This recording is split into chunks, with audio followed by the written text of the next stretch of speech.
So, this is it, pansit. So, walang pasok. Masarap ngayon maggala-gala.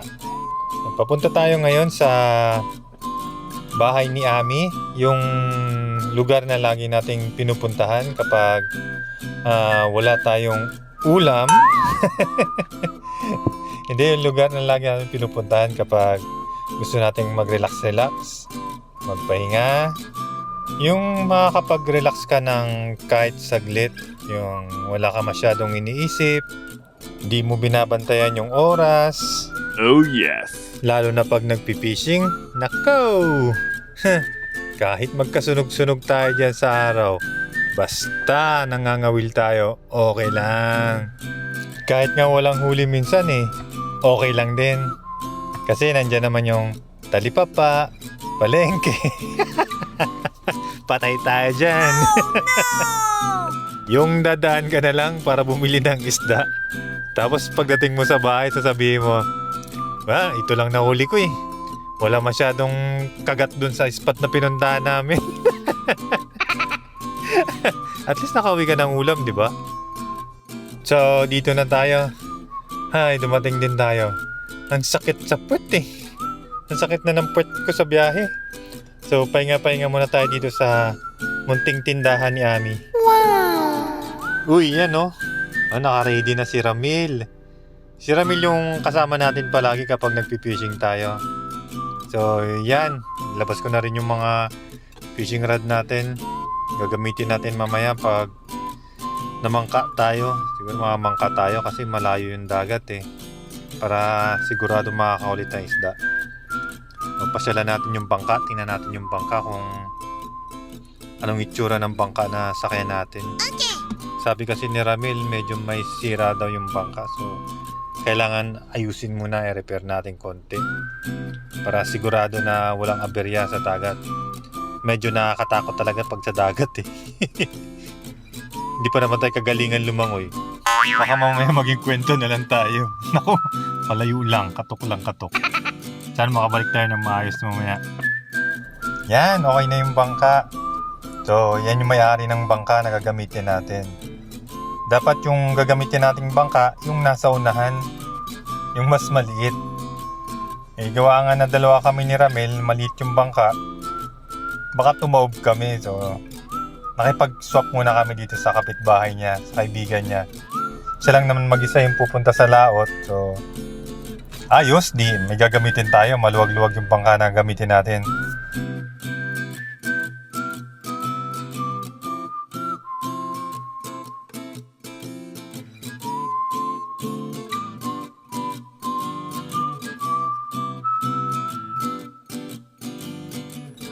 Okay, game.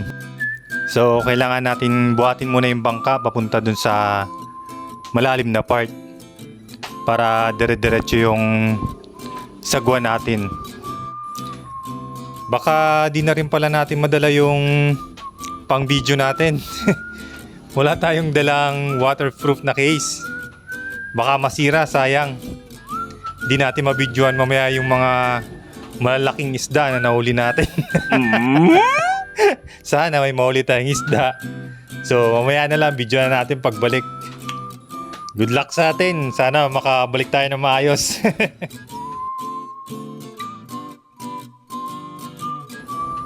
Ayan, kabalik na tayo. Medyo ginabi na tayo ng way galing sa laot. Medyo marami-rami naman tayong huli. Hindi naman tayo nabigo. Wow! Siyempre may malaki. Huwag nyo nang tanongin kung kayo ng hulihan. Siyempre kay Ramil. May huli naman tayo dyan, kaya lang hindi ganun kalaki yan. Mga pamprito. Karamihan dyan mga tamban. Masarap yan iprito, ihawin. So mag-ihaw tayo mamaya. Yan. Niwalay na natin yung mga pang-ihaw. Tapos pabaga na rin tayo, siyempre. Para mamaya-maya masarap ang kain natin habang mainit-init pa, bagong luto.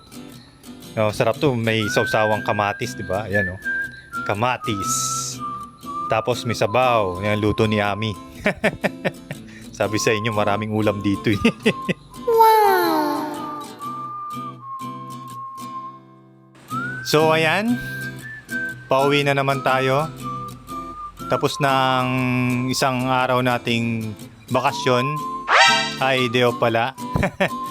So, back to stress na naman tayo. Kinabukasan, pasok na naman. Ayan, nakauwi na tayo. So, ayusin muna natin yung mga nabudol natin na ulam kay Ami.